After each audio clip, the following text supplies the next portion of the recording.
Election breaking చూస్తున్నాం. కాసేపట్లో కొత్తగూడెంలో కాంగ్రెస్ జనజాతర సభ జరగబోతోంది. సీఎం రేవంత్ రెడ్డి హాజరు కాబోతున్నారు. ఖమ్మం మహబాద్ అభ్యర్థుల కోసం ప్రచారం చేయబోతున్నారు.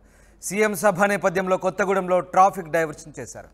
జేపీ నడ్డా కేసీఆర్ సభ తర్వాత కొత్తగూడెంపై రేవంత్ ఫోకస్ పెడుతున్నారు. ఇవాళ 4 సభల్లో ముఖ్యమంత్రి పాల్గొనబోతున్నారు.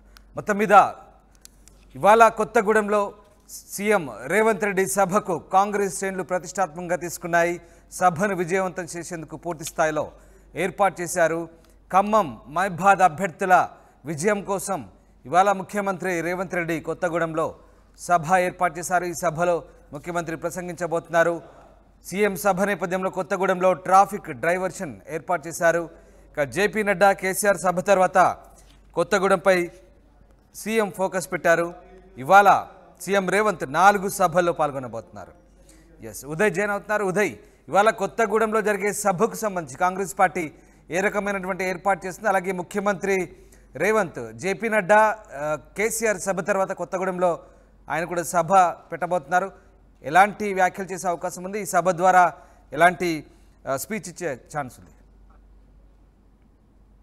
లోక్సభ ఎన్నికల పోలింగ్ సమయం సమీపిస్తుండటంతో సీఎం రేవంత్ రెడ్డి దూకుడు పెంచారు. పూర్తిగా తెలంగాణలో మెజారిటీ స్థానాల లక్ష్యంగా ఇప్పటికే సీఎం రేవంత్ రెడ్డి విస్తృతమైనటువంటి ఎన్నికల ప్రచారం కూడా నిర్వహిస్తున్నారు. మరికొద్దిసేపట్లో భద్రాద్రి కొత్తగూడెం జిల్లా కేంద్రం కొత్తగూడెం ప్రకాశం స్టేడియంలో నిర్వహించినటువంటి కొత్తగూడెం జనజాతర సభకు ముఖ్య అతిథిగా సీఎం రేవంత్ రెడ్డి విచ్చేయబోతున్నారు. ఆయన వెంట పలువురు మంత్రులు కూడా ఈ సభకు హాజరవుతున్నారు. ఇప్పటికే కమ్యూనిస్టు పార్టీలు అదేవిధంగా బలపరిచినటువంటి కాంగ్రెస్ పార్టీ అభ్యర్థులుగా అటు ఖమ్మం మహబాద్ పార్లమెంట్ కి సంబంధించినటువంటి అభ్యర్థిగా రామసాయం రఘురామరెడ్డి, మరోవైపు బలరాం నాయక్ బరిలో ఉన్నారు. సో ఇరువురి విజయాన్ని కాంక్షించు సీఎం రేవంత్ రెడ్డి కొత్తగూడెం కేంద్రంగా బహిరంగ సభను మరికొద్ది సేపట్లో అడ్రస్ చేయబోతున్నారు. హైదరాబాద్ నుంచి ప్రత్యేక హెలికాప్టర్ లో కొత్తగూడెంలోని ప్రగతి మైదాన్ చేరుకుంటారు. అక్కడ నుంచి రోడ్డు మార్గం ద్వారా ప్రకాశం స్టేడియంలోని కొత్తగూడెం జనజాతర బహిరంగ సభకు ఏర్పాటు చేసుకు చేరుకుంటారు. ప్రస్తుతం ఏర్పాట్లు అయితే ముమ్మరంగా సాగాయని చెప్పుకోవాలి. ఇప్పటికే పూర్తి స్థాయిలో కాంగ్రెస్ శ్రేణులు విస్తృతమైనటువంటి ఏర్పాటు చేశారు. దాదాపు 60,000 మందికి పైగా ప్రజానికాన్ని తరలించేందుకు అయితే పూర్తి స్థాయిలో ఏర్పాటు చేశారు. మరికొద్ది సేపట్లో సభా ప్రాంగణానికి రేవంత్ రెడ్డి సహా మంత్రుల బృందం అంతా కూడా చేరుకోబోతుంది. ఖచ్చితంగా ఇటీవల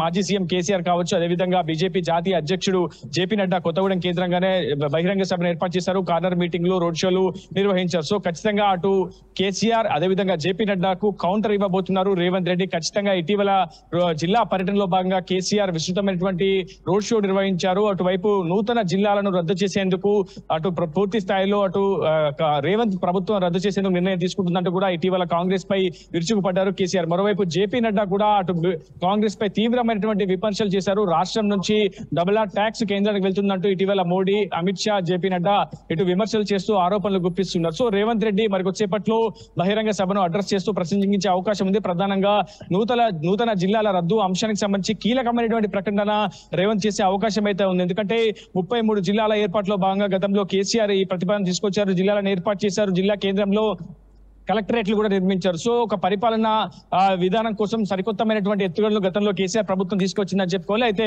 అదే విధానాన్ని నిర్ణయాన్ని రద్దు చేస్తున్నట్లు ఇటీవల రేవంత్ చేస్తున్నట్టు ఇటీవల కేసీఆర్ కూడా కామెంట్ చేశారు. సో ప్రస్తుతం చాలా పెద్ద ఎత్తున వివాదాస్పదంగా మారింది ఈ అంశం. సో ఈ అంశంపై రేవంత్ క్లారిటీ ఇచ్చే అవకాశం అయితే ఉంది. సో అలాంటి అనేక అంశాలపై కావచ్చు, గోదావరి నదీ జలాల అనుసంధానానికి సంబంధించినటువంటి అంశాలపై కూడా అటు రేవంత్ చాలా సీరియస్ కామెంట్స్ అయితే చేసే అవసరం ఉంది. అటు కేసీఆర్ కు, ఇటు జేపీ నడ్డాకు, అమిత్ షా, మోడీని ఉద్దేశించి కూడా ఘాటు వ్యాఖ్యలు చేసే అవకాశం ఉంది. ఇప్పుడు ఇటీవల దేశవ్యాప్తంగా రిజర్వేషన్ల రద్దు అంశం చాలా చర్చనీయాంశంగా మారింది. ఇటీవల అమిత్ షా వీడియో ఒకటి ఐఎన్సీ ట్విట్టర్ లో కూడా పోస్ట్ అవ్వడం చాలా పెద్ద ఎత్తున దేశవ్యాప్తంగా విస్తృతమైన చర్చకు దారితీసింది. అందులో భాగంగానే గాంధీ భవన్ కి ఇటీవల ఢిల్లీ పోలీసులు చేరుకొని నోటీసులు ఇచ్చిన తర్వాత ఏకంగా రేవంత్ మరింత దూకుడుగా వెళ్తున్నారు. ఖచ్చితంగా కేంద్ర ప్రభుత్వం తనను తెలంగాణ ప్రజానికానికి దూరం చేసే ఆలోచన చేస్తుంది. పూర్తి స్థాయిలో తనను ఇబ్బందులకు గురి చేసే ప్రయత్నం చేస్తున్నట్టు కూడా అటు మోడీ, అమిత్ షాను ఉద్దేశించి రేవంత్ ప్రసంగించడం జరిగింది. సో రిజర్వేషన్ల రద్దు అనేది పూర్తిగా బీజేపీ వారసత్వంగా వస్తున్నటువంటి ఆలోచన. అది ఖచ్చితంగా బీజేపీ మాతృ సంస్థ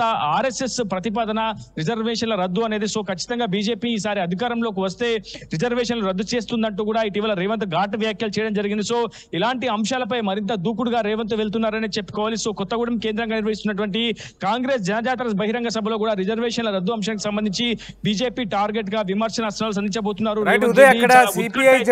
భారీగా కనిపిస్తున్నాయి. ఉమ్మడి సభగా చెప్పుకోవచ్చా? సిపిఐ కాంగ్రెస్ ఉమ్మడి నేతలు పాల్గొనబోతున్నారా? ఎస్, ఒకవైపు సిపిఎం రాష్ట్ర కార్యదర్శి తమ్మినేని వీరభద్రం, మరోవైపు సిపిఐ రాష్ట్ర కార్యదర్శి కూనంనేని సాంబశివరావు కూడా ఈ సమావేశానికి ముఖ్య అతిథులుగా హాజరు కాబోతున్నారు. కమ్యూనిస్టులు బలపరిచినటువంటి కాంగ్రెస్ పార్టీ అభ్యర్థిగా అటు కాంగ్రెస్ అభ్యర్థులు రంగంలోకి దిగుతున్నారు. ఇప్పటికే ఎన్నికల ప్రచారంలో కూడా కమ్యూనిస్టు పార్టీ నేతలు పాల్గొంటున్నారు. రాష్ట్ర వ్యాప్తంగా 17 నియోజకవర్గాల్లో ఇండియా అలయన్స్ లో భాగంగా తాము మద్దతిస్తున్నట్లు ఇప్పటికే సిపిఐ రాష్ట్ర కార్యదర్శి కూనంనేని సాంబశివరావు చెప్పారు. మరోవైపు భువనగిరి మినహా మిగతా 16 స్థానాల్లో తాము మద్దతిస్తున్నట్లు ఇప్పటికే సిపిఎం కూడా ప్రకటించింది. సో కమ్యూనిస్టులు బలపరిచినటువంటి కాంగ్రెస్ పార్టీ అభ్యర్థులుగా ప్రస్తుతం బరిలో దిగుతున్నారు. కాంగ్రెస్ అభ్యర్థులు రామసహాయం రఘురామ్ రెడ్డి ఖమ్మం లోక్సభ కాంగ్రెస్ అభ్యర్థిగా, బలరాం నాయక్ మహబాద్ కాంగ్రెస్ అభ్యర్థిగా ఇద్దరు బరిలోకి దిగుతున్నారు. చాలా ప్రెస్టేజ్ ఇష్యూగా ప్రస్తుతం కాంగ్రెస్ పార్టీ తీసుకుంటుంది. దేశంలో ఎక్కడా లేని మెజారిటీ ఖమ్మంలోనే దక్కేలా పూర్తి స్థాయిలో మంత్రి పొంగులేటి శ్రీనివాసరెడ్డితో పాటు తుమ్మల బట్టి కూడా పావులు కలుపుతున్నారు. మొత్తంగా ముగ్గురు మంత్రులు సమన్వయం సయోధ్యతో కాంగ్రెస్ పార్టీ అభ్యర్థులను గెలిపించేందుకు ముమ్మర కసరత్తు అయితే చేస్తున్నారని చెప్పుకోవాలి. దాదాపు కనీ విని ఎరుగని రీతిలో కొత్తగూడెం కేంద్రంగా భారీ బహిరంగ సభ నిర్వహణకైతే పూర్తి స్థాయిలో ఏర్పాట్లు చేశారు. ఇప్పటికే ఉష్ణోగ్రతలు 45 డిగ్రీల పైన నమోదవుతున్న నేపథ్యంలో పూర్తిగా పైనంతా కూడా సపరేట్ గా డెకరేట్ చేశారు. ఎక్కడ కూడా ఎండ వేడిమి ఎక్కువగా ఉండకుండా పూర్తి స్థాయిలో అధునాతన టెక్నాలజీతో అయితే ప్రస్తుతం టెంట్స్ కూడా స్పెషల్ గా ఏర్పాటు చేశారని చెప్పుకోవాలి. దాదాపు ఈ సభకు 60,000 మంది పైగా ప్రజానికం హాజరవుతారని చెప్పి ఇప్పటికే కాంగ్రెస్ పార్టీ శ్రేణులు చెప్తున్నారు. మంత్రి పొంగులేటి తుమ్మల స్వయంగా ఏర్పాట్లను ఎప్పటికప్పుడు పర్యవేక్షిస్తున్నారు. మరికొద్దిసేపట్లో ప్రత్యేక హెలికాప్టర్ లో రేవంత్ రెడ్డి కొత్తగూడెం ప్రగతి మైదానం చేరుకుంటారు. అక్కడి నుంచి రోడ్డు మార్గం ద్వారా ప్రస్తుతం ఉన్నటువంటి సభా ప్రాంగణం వరకు చేరుకుంటారు. చాలా స్పష్టంగా రాహుల్, ప్రియాంక, సోనియా గాంధీలకు సంబంధించినటువంటి కీలకంగా ప్రస్తుతం అగ్రనేతలుగా వ్యవహరిస్తున్నారు. ఇటీవల కాలంలో వివాదాస్పద వ్యాఖ్యలు చేస్తూ రేవంత్ కూడా కేంద్రంలో ఉన్నటువంటి బీజేపీని టార్గెట్ చేస్తూ ఒక జాతీయ స్థాయి లీడర్ గా ప్రొజెక్ట్ అయ్యే పరిస్థితి కూడా కనిపిస్తుంది. సో రేవంత్ ఇటీవల చేసినటువంటి రిజర్వేషన్ రద్దు అంశంతో పాటు అటు తెలంగాణ నుంచి ట్యాక్స్ వెళ్ళింది తప్ప కేంద్రం నుంచి తిరిగి వచ్చింది ఏది లేదంటూ కూడా ఇటీవల రేవంత్ ఘాటు వ్యాఖ్యలు చేస్తూ కేంద్రంపైతో పాటు అటు తెలంగాణలోని బీఆర్ఎస్ పై కూడా చాలా పెద్ద ఎత్తున విరుచుకుపడుతున్న పరిస్థితి కనిపిస్తుంది. ఏదేమైనా మరికొద్దిసేపట్లో ప్రసంగించనున్నటువంటి రేవంత్ రెడ్డి నోటి వెంట ఎటువంటి హామీలు వస్తాయి, ఖమ్మం, మహబాద్ పార్లమెంట్ సంబంధించి పూర్తి స్థాయిలో ఏజెన్సీ ప్రాంతం పోడు హక్కులకు సంబంధించినటువంటి ఇంకా డిమాండ్లు పెద్ద ఎత్తున వినిపిస్తున్న నేపథ్యంలో ఎలాంటి అంశాలను రేవంత్ ఉటంకిస్తారు, భద్రాద్రి కొత్తగూడెం రైల్వే కనెక్టివిటీకి సంబంధించి భద్రాచలం వరకు కూడా రైల్వే కనెక్టివిటీ పెంచే ఉద్దేశం ఉందా లేదా, ఇలాంటి అనేక అంశాలపైతో పాటు కాంగ్రెస్ మేనిఫెస్టోలో పొందుపరిచినటువంటి అంశాలను కూడా రేవంత్ ఉటంకించే అవకాశం ఉంది. Ramdas right, thank you very much Uday, thanks for the update. ఇది కొత్తగూడెంలో కాంగ్రెస్ జనజాతర సభ చాలా ప్రెస్టీజియస్ గా తీసుకోబోతోంది. ముఖ్యమంత్రి రేవంత్ రెడ్డి హాజరు కాబోతున్నారు. జేపీ నడ్డా, కేసీఆర్ సభ తర్వాత ముఖ్యమంత్రి కొత్తగూడెంపై ఫోకస్ పెట్టారు. ఖమ్మం, మహబాద్ అభ్యర్థుల కోసం ఇవాళ ప్రచారం నిర్వహిస్తున్నారు. సీఎం సభ నేపథ్యంలో అటు ట్రాఫిక్ డైవర్షన్ కూడా ఏర్పాటు చేశారు. మరోవైపు సభా ప్రాంగణాన్ని చాలా జాగ్రత్తగా తీర్చిదిద్దారు. ప్రధానంగా ప్రత్యేక రూఫ్ టాప్లను ఏర్పాటు చేశారు. అత్యధిక ఉష్ణోగ్రతలు నమోదవుతున్న నేపథ్యంలో ప్రత్యేక చర్యలు తీసుకున్నారు. ఎండాతాపం నుంచి జనాలు తట్టుకునేలా మొత్తం మీద కాంగ్రెస్ పార్టీ చాలా ప్రతిష్టాత్మకంగా ఈ సభను ఏర్పాటు చేస్తుంది. అటు వామపక్షాలు కూడా ఈ సభలో పాల్గొంటున్నాయి.